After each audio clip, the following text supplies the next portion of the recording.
आप सभी का अपने इस हिंदी सारथी RS क्लासेस यूट्यूब चैनल पर स्वागत है। मेरी तरफ से आप सभी को सप्रेम नमस्कार। हमारा आज का पाठ है उषा। इस पाठ के लेखक हैं श्री शमशेर सिंह बहादुर। यह पाठ कक्षा 12वीं की हिंदी पुस्तक आरोह में संकलित है। शमशेर बहादुर सिंह का जन्म 13 जनवरी 1911 को देहरादून उत्तराखंड में हुआ था। शमशेर बहादुर सिंह का निधन 12 मई 1993 को अहमदाबाद गुजरात में हुआ।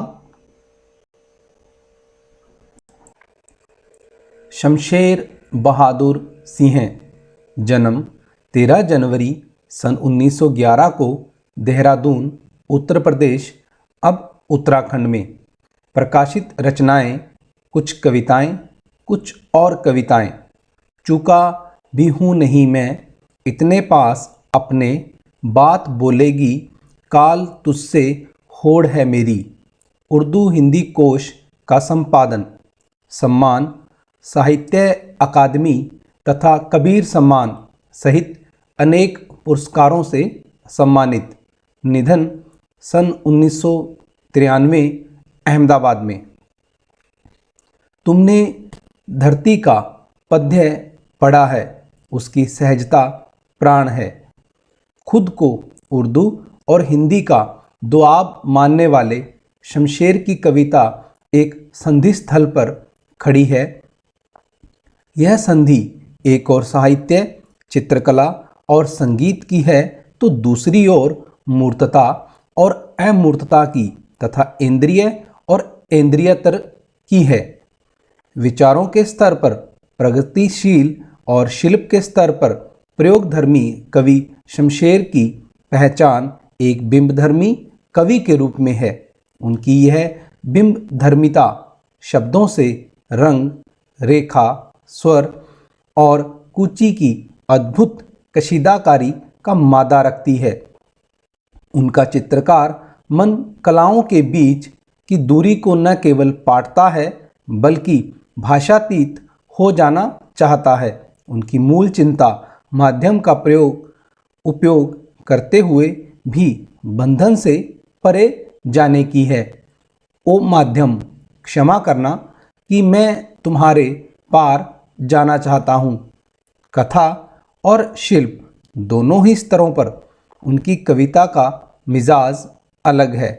उर्दू शायरी के प्रभाव से संज्ञा और विशेषण से अधिक बल सर्वनामों, क्रियाओं, अव्ययों और मुहावरों को दिया है। उन्होंने खुद भी कुछ अच्छे शेर कहे हैं। सचेत इंद्रियों का यह कवि जब प्रेम, पीड़ा, संघर्ष और सृजन को गूंथकर कविता का महल बनाता है तो वह ठोस तो होता ही है, अनुगूंजों से भी भरा होता है। वह पाठक को न केवल पढ़े जाने के लिए आमंत्रित करती है बल्कि सुनने और देखने को भी। प्रयोगवादी 1943 से प्रारंभ कविता शिल्प संबंधी बहुत से प्रयोग लेकर आई। नए बिंब, नए प्रतीक, नए उपमान कविता के उपकरण बने। यहाँ तक कि पुराने उपमानों में भी नए अर्थ की चमक भरने का प्रयास प्रयोक्ता कवियों ने किया। अपना आस पड़ोस कविता का हिस्सा बना। प्रकृति में होने वाला परिवर्तन मानवीय जीवन चित्र बनकर अभिव्यक्त हुआ।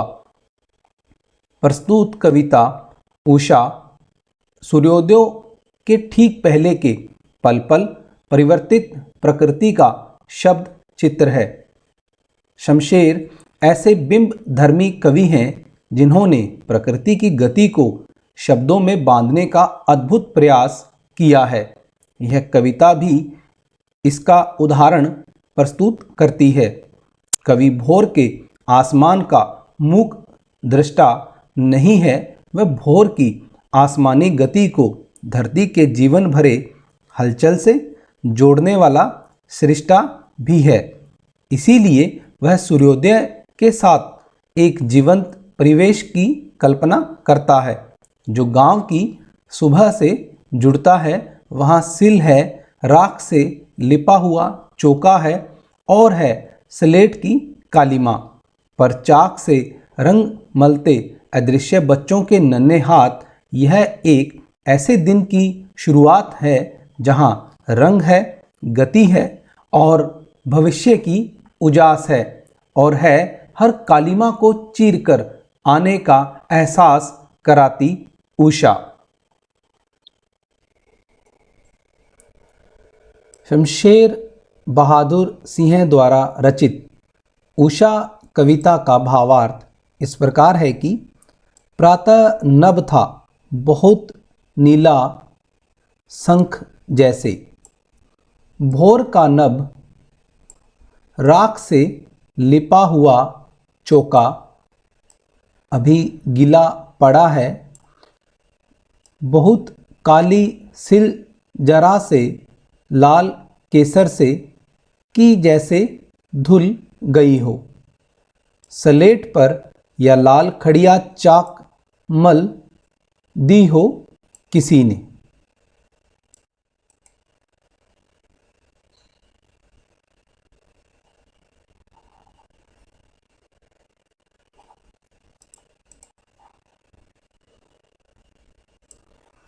इन पंक्तियों का भावार्थ इस प्रकार है कि प्रातःकालीन वातावरण का चित्रण करते हुए कवि जी कहते हैं कि प्रातःकाल सुबह होते ही आकाश का रंग शंख के समान गहरा नीला हो गया, अर्थात शंख की तरह नीला, पवित्र एवं मनोरम सुंदर बन गया है।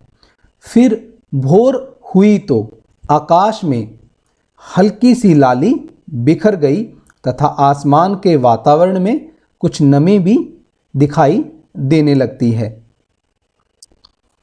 इसमें कवि जी कहते हैं कि उस समय आकाश ऐसे लग रहा हो कि मानो राख से लिपा हुआ चौका हो जो अभी अभी लीपने से कुछ गीला लग रहा है। आशय यह है कि भोर का दृश्य कुछ काले और लाल रंग के मिश्रण से बहुत सुंदर लगने लगा। तब कुछ क्षणों के लिए, कुछ पलों के लिए आकाश ऐसा लगने लगा कि बहुत काली सिल को अभी अभी केसर से धो दिया हो, अर्थात काली नीली स्लेट पर लाल रंग की खड़िया चाक किसी ने मल दी हो। इसमें कवि जी का अभिप्राय यह है कि भोर होने पर अंधेरे से ढका हुआ आकाश काली सिल तथा स्लेट के समान लगने लगा और उस पर सूर्य की लालिमा लाल केसर एवं लाल खड़िया चाक के समान प्रतीत होने लगी।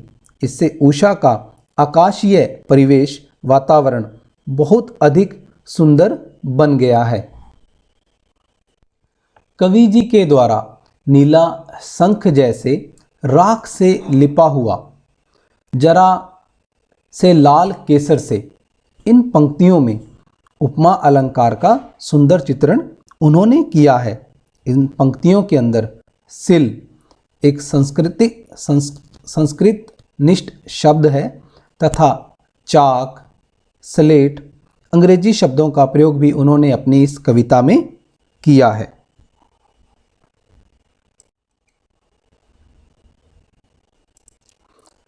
आगे इस कविता का भावार्थ इस प्रकार है कि नील जल में या किसी की गौर झिलमिल दे जैसे हिल रही हो और जादू टूटता है इस उषा का, अब सूर्योदय हो रहा है। कवि जी कहते हैं कि सूर्योदय से पहले आकाश में पल पल परिवर्तित होते हुए सुंदर वातावरण का चित्रण करते हुए बताते हैं कि प्रातः सुबह जब नीले रंग के आकाश में सूर्य की चमकती हुई सफ़ेद आभा दिखाई देने लगती है तो ऐसे लगता है जैसे नीले जल में किसी सुंदर युवती की गोरी देह झिलमिल कर रही हो। अर्थात प्रातःकालीन नमी एवं मंद हवा के कारण सूर्य की किरणें हिलती हुई प्रतीत होती हैं। सूर्य का श्वेत सफ़ेद बिंब भी हिलता सा प्रतीत होता है। कुछ क्षण बाद, कुछ पलों के बाद जब सूर्योदय होता है तब उषा काल के पल पल बदलते रंगों का अथवा प्राकृतिक परिवेश का चमत्कारी सौंदर्य समाप्त हो जाता है। अर्थात जैसे ही सूर्य उगता है वैसे ही उषा काल का रंगीन सुंदर वातावरण जो होता है वह सूर्योदय के समय छिप सा जाता है। यह उस समय की स्थिति जादू के समान लगती है। यहाँ उषा का जादू टूटने से अभिप्राय यह है कि प्रातःकालीन प्राकृतिक परिवेश के चमत्कारी सौंदर्य का परिवर्तन हो जाना। प्रातःकाल की सुषमा में चमत्कारी ढंग से परिवर्तन होने के साथ सूर्योदय हो जाने से यहाँ उषा का जादू टूटना बताया गया है। इस काव्यांश में कवि जी ने बिंबों का बहुत सुंदर चित्रण किया है। पहले सूर्य को लाल, फिर पीला और फिर सफ़ेद दिखाई दिया है। यहाँ कवि ने सूर्य के चमकते हुए श्वेत बिंब को लक्ष्य कर उसे गोरी देह वाला बताया है। उनकी इन पंक्तियों में नील जल हिल रही, इन पंक्तियों में अनुप्रास अलंकार का तथा नील जल में झिलमिल दे, गोर झिलमिल दे जैसे हिल रही हो में उत्प्रेक्षा अलंकार का प्रयोग कवि जी ने किया है। उनकी इस कविता में प्रातःकालीन निर्मल नीले आकाश में सूर्योदय सूर्य के तरल धवल सवेद। अब हम शमशेर सिंह बहादुर जी द्वारा रचित उषा कविता का संक्षिप्त में अध्ययन करेंगे।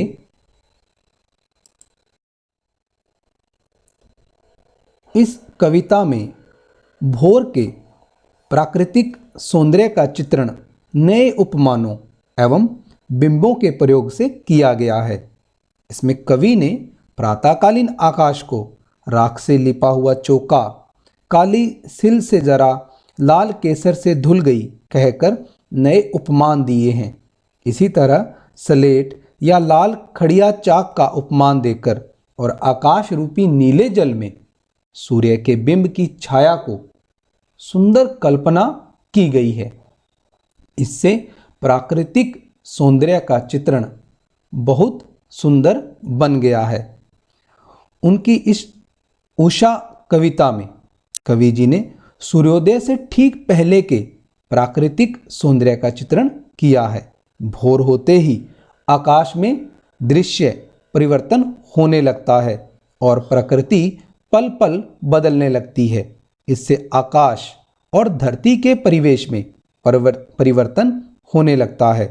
इस तरह उषा कविता में यह व्यंजना, यह भावार्थ निहित है कि प्राकृतिक परिवेश के समान जीवन में गतिशीलता एवं जीवंतता रखना आवश्यक है। जीवन में परिवर्तन लाने के लिए, नया कुछ विशिष्ट करने के लिए हलचल से जुड़ना चाहिए तथा सूर्योदय से आत्मोन्नति का संदेश अपनाना चाहिए। अर्थात जिस प्रकार प्रतिदिन सूर्योदय होता है उसी प्रकार से हमें नित्य नए सूर्योदयों के साथ अपनी आत्मा के सौंदर्य को बढ़ाना चाहिए। नित्य नए विचारों के साथ अपने लक्ष्य की ओर बढ़ना चाहिए। कभी उससे डगमगाना नहीं चाहिए।